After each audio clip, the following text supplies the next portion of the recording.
Welcome to Black and Gold Digital Edition, a behind-the-scenes look at your Pittsburgh Steelers. Hi everyone, I'm Jay Puskar along with Mike Gallagher, Mike Fenner, and Kent Urbanski. We welcome you to another edition of our digital show. And guys, right off the bat, the three of us were at least at the Steelers game. What a contest between the Ravens and the Steelers, but more importantly, what happened in that third quarter, Mason Rudolph getting knocked out. And Kent, you were down there for the game, filming it for us. What was it like down there? Because, I mean, it went from a great game to a sudden stop. Yeah, crazy. I start on the quarterback, and he throws the ball to Washington, so I'm following the ball. And Washington's celebrating, but then I just hear the life of the crowd go out. Yeah. So I go back, to Rudolph, and he's laying out. Mm-hmm. And then here comes Juju running over, and he takes a look, and then he turns back. He's on his knees crawling. I'm thinking he's getting ready to vomit or something because of what he's seeing over there. And no one still knows what is going on. Marquise Pouncey and Ramon Foster, they're waving for someone to come over for some help. I knew it had to be serious at that point. Still didn't know what was going on until actually he got up and started walking. And you brought up a great point. The crowd was silent. Right. Mm-hmm. I mean, it was an eerie feeling to be amongst that many people. And Mike, you were down there too, field level, taking still, so you were right in the heart of it. What caught me, and I couldn't take my eyes off, was Ryan Shazier. Yeah. Shazier helped him up initially and was in the initial walk-off with Mason Rudolph. And then my son Sean, who was shooting the game, gets a shot of Shazier on the bench as they're taking Mason away. Just you can't wonder what's going through his mind after all he's been through, and it's just like, can this stuff just keep happening? I do feel like there was some relief though once we saw him get up and walk off, and then who knew that all the controversy was going to ensue after that? Over the cart? Right, the cart, and just him walking off, and everything else that goes along with that. And boy, it was a topic right off the bat at the press conference on Tuesday. And then, Mike, believe it or not, you went to practice on Wednesday, and there's number 2, taking snaps, going through some of those reps during this week as he's under concussion protocol. But how remarkable, in a span of maybe 72 hours, he's back on the field at least working with his teammates. Yeah, it's great to see. He was limited in practice on Wednesday, but still just to be out there, helmet on, pads on, and at least throwing the ball, taking some giving some handoffs. The fact that he was out there doing those things was super encouraging. But you've got a confident guy back there in Devlin Hodges who's ready to step in. He proved that on Sunday.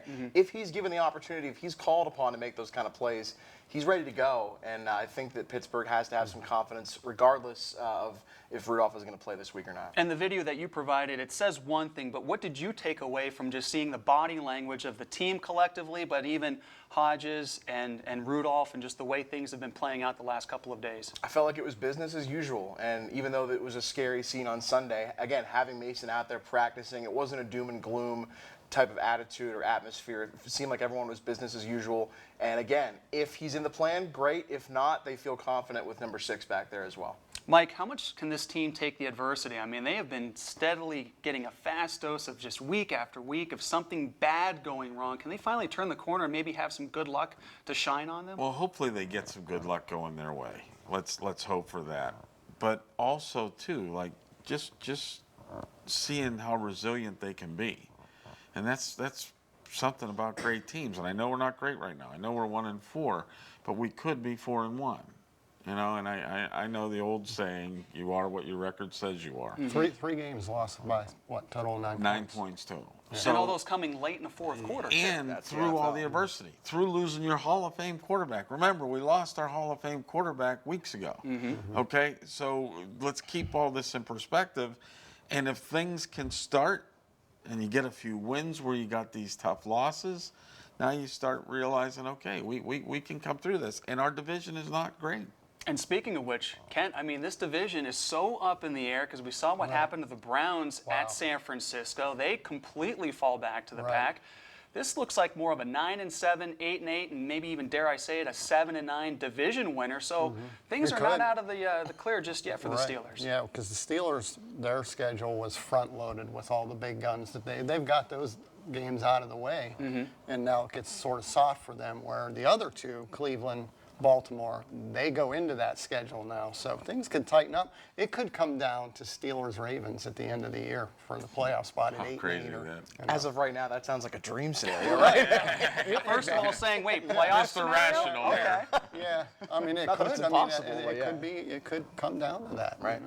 Well, as we mentioned, guys, they're heading west, taking on the Los Angeles Chargers. And, guys, this has been a disappointing team to start, too, where everyone had them picked to maybe win the AFC West, Right. if not battle with Kansas had their City. issues, And yet too. here they are. They're having some issues. And this is still a winnable game for Pittsburgh to go out there and spoil, their home game Right. on Sunday night.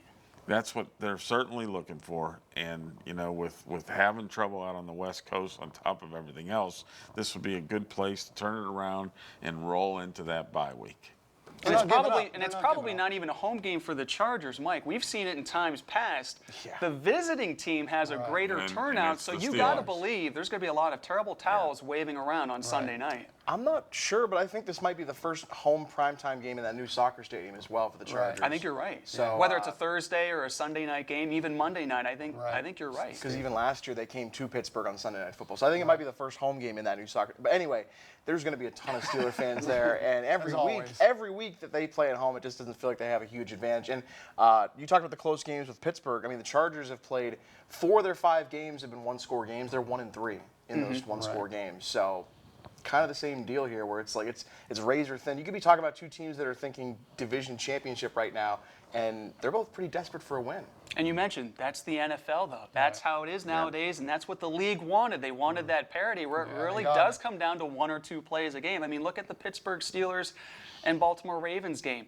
Juju doesn't fumble that football, they might march down and kick a field goal and win the game. So there's so many razor-thin moments that you could always look back on and say, well, if we did this or we did that. But like Mike said, they're 1-4, and that's the record. By the way, I liked the call of Mike Tomlin deferring in overtime.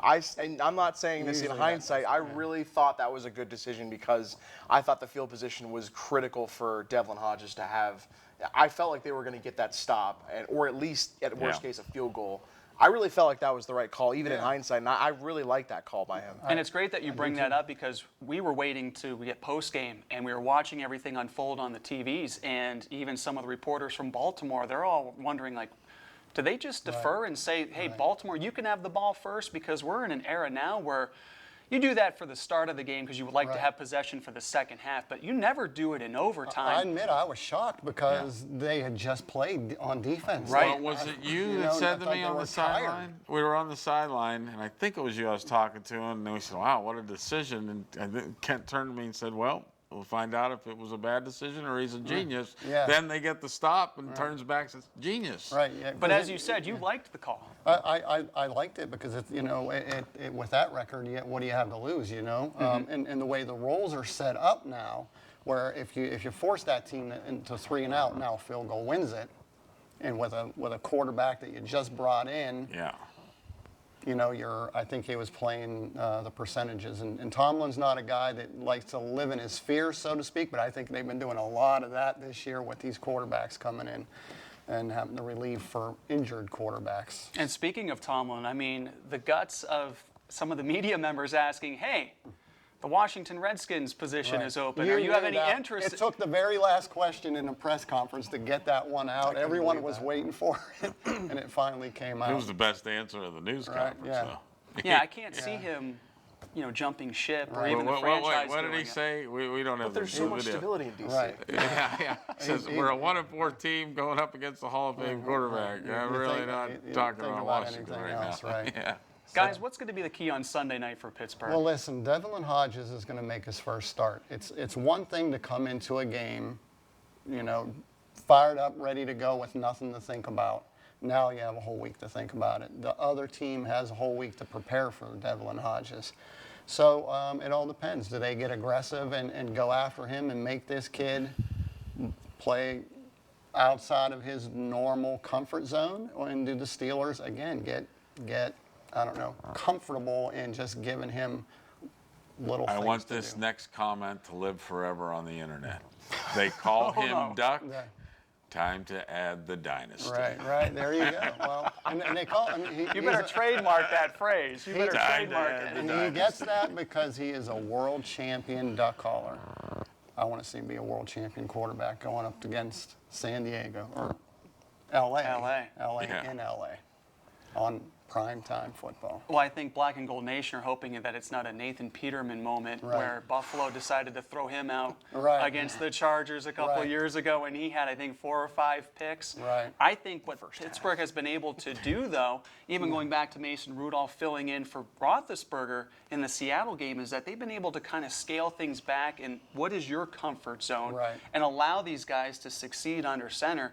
And I think that'll be a key part for them, too, as they try to get this offense going. I'll go to the defensive side. I'll say set the edge, because getting Austin Eckler and Melvin Gordon out in the flats could be really dangerous if the Chargers can do that with both those guys. Now, Melvin Gordon, with his second full week of practice after the holdout, I think that'll be critical for them to try to get out in the flats and try to go, horizontally and spread out the defense. So if they can kind of set the edge between the defensive line and linebackers, I think that'll be a huge key for Pittsburgh. And the linebackers have been playing great, especially T.J. Watt. They're really being able to attack into the pocket and really protecting that area, and they're creating takeaways, which we didn't normally see in years past. But when you go up against a guy like Phillip Rivers, he is prone to throw 3, 4 picks per game. So this could be an opportunistic moment for the Steelers Pass defense. rush has been great, and their back end of it. Last year they got tore up by wide receivers being covered by linebackers. I want to see a little bit better system now that we have supposedly the back end to cover these guys. Plus, the Steelers have the right Pouncey Marquise will play. Mike Pouncey on IR for the Chargers. Right, so. right.